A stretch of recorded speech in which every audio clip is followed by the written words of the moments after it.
قرآن پڑھیں گے، دینی حلقے لگائیں گے۔ آج مسجدوں میں نماز پڑھنے کے لیے لوگ آتے ہیں، لیکن دینی حلقے کہیں کسی مسجد میں نظر نہیں آتے۔ حالانکہ اللہ کے رسول صلی اللہ علیہ وسلم کی سنت سے ثابت ہے کہ 24 گھنٹہ مسجد نبوی آباد رہتی تھی۔ 24 گھنٹہ مسجد نبوی آباد رہتی تھی۔ کہیں قرآن کے حلقے لگے ہیں، کہیں حرام حلال کے حلقے لگے ہیں، وہاں حرام حلال بتایا جاتا ہے، کہ کوئی قرآن سیکھ رہا ہے۔ آج ہمارے پاس فرصت ہی نہیں ہے دین سیکھنے کی، دین پر عمل کرنے کی۔ اگر کسی سے بتایا جائے کہ دین پر عمل کرو تو یہ کہتے ہیں کہ زیادہ زیادہ دین پر جو عمل کرتے ہیں اسے ملا گیری کہی جاتی ہے۔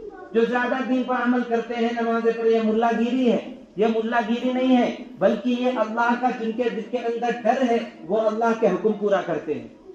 یہ ملا گیری نہیں ہے کہ جو کوئی شخص نماز پڑھ رہا ہے، روزہ رکھ رہا ہے، اللہ کے سارے احکام پورے کر رہا ہے، یہ ملا گیری نہیں، بلکہ یہی تو اسلام ہے، یہی تو اللہ کا حکم ہے۔ ان کے دل میں اللہ کا ڈر ہے، اللہ کا خوف ہے، اللہ کے گھروں کو آباد کر رہے ہیں۔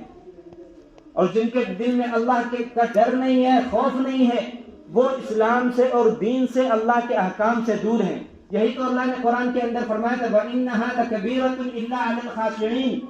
نماز دشوار ہے، بھاری ہے، بہت گرا گزرتی ہے ان لوگوں کے لیے جن کے دل کے اندر اللہ کا ڈر نہیں ہے۔ سچ بتاؤ، اگر ہمارے دل کے اندر اللہ کا ڈر ہوتا، مسجدیں خالی ہوتی ہیں۔ آج جمعے کے دن بھی دیکھا جاتا ہے کہ مسجدیں اچھی خاصی خالی رہ جاتی ہیں۔ اللہ قرآن میں فرماتا ہے وَإِنَّهَا لَكَبِيرَةٌ إِلَّا عَلَى الْخَاشِعِينَ۔ نماز بڑی بھاری چیز ہے، دشوار ہے، مشکل ہے ان لوگوں کے لیے جن کے دل میں اللہ کا ڈر نہیں ہے، اللہ کا خوف نہیں ہے۔ ہاں، وہ بہانہ بناتے ہیں کہ سردی بڑی ہے، گرمی بڑی ہے، گرمی ہے، سردی ہے، صبح اٹھا نہیں جاتا، ہمیں بخار ہے، ہمیں یہ پریشانی ہے۔ اللہ فرماتا ہے الا علی